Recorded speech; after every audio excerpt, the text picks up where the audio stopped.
গীত গাবলৈ ইচ্ছা কৰা প্ৰত্যেকজনৰ মনত এটা প্ৰশ্ন সদায় আহে যেতিয়া তেওঁলোকে গীতটো গাবলৈ আৰম্ভ কৰে গীতটো ইমেজিন কৰাৰ ধৰণে গাব নোৱাৰে মানে তেওঁলোকে যিটো ভাবিছিলে যেনেকৈ পাৰফৰ্ম কৰিম বুলি ভাবিছিলে যেনেকৈ গাম বুলি ভাবিছিলে তেনেকৈ গাব নোৱাৰে নোটবোৰ স্লিপ হৈ যায় বা বিভিন্ন ধৰণৰ নোটৰ লগত জড়িত সমস্যাৰ সৃষ্টি হয় সেইটো নহবৰ কাৰণে এটা ধুনীয়া সিম্পল ভইচ এক্সাৰসাইজ লৈ আহিছোঁ আপোনালোকে সেইটো নিজৰ লগতে সদায় প্ৰেক্টিছ কৰক আৰু নিজে সেইটো আপোনালোকে চাওক যে আপোনালোকে কিমানখিনি ডেভেলপ কৰিব পাৰিছে নিজে ৰেকৰ্ড কৰি নিজক শুনালে হ'ব বেলেগক শুনাবলৈ দৰকাৰ নাই নিজে ৰেকৰ্ড কৰি নিজে অবজাৰ্ভ কৰক যে আপোনালোকৰ নোটবোৰ পাৰফেক্ট হৈছে নে নাই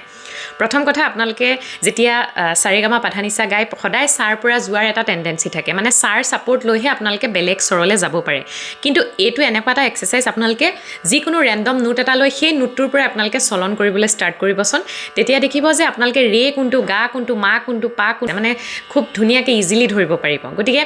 এইটো এক্সাৰসাইজ কেনেকৈ আৰম্ভ কৰিলে ধৰক আপোনালোকে ৰেন্ডম ধৰক গা নোটটোকে ল'লে গাটো আপোনালোকে গাৰ পৰা আপোনালোকে কেনেকৈ চলন কৰিব ধৰক গা মা পা ধা পা মা গা ৰে সা তেনেকৈ নি ধৰিলে পটককৈ নি ধা পা মা গা ৰে সা তেনেকৈ ধৰি লওক ধা নি সা ৰে গা ৰে সা নি ধা পা তেনেকৈ কেতিয়াবা আপোনালোকে মাৰ পৰা ষ্টাৰ্ট কৰিব ধৰক মা পা ধা নি সা নি ধা পা মা পা ধা নি ধা পা মা পা ধা পা মা গা ৰে সা নি সা ৰে গা মা বুজি পালে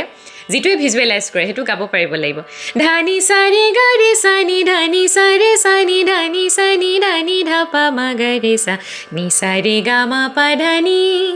বুজি পালে তেনেকৈ আপোনালোকে নেক্সট আৰম্ভ কৰিলে পা ধা ধানি নি সা ৰে সা সা নি সা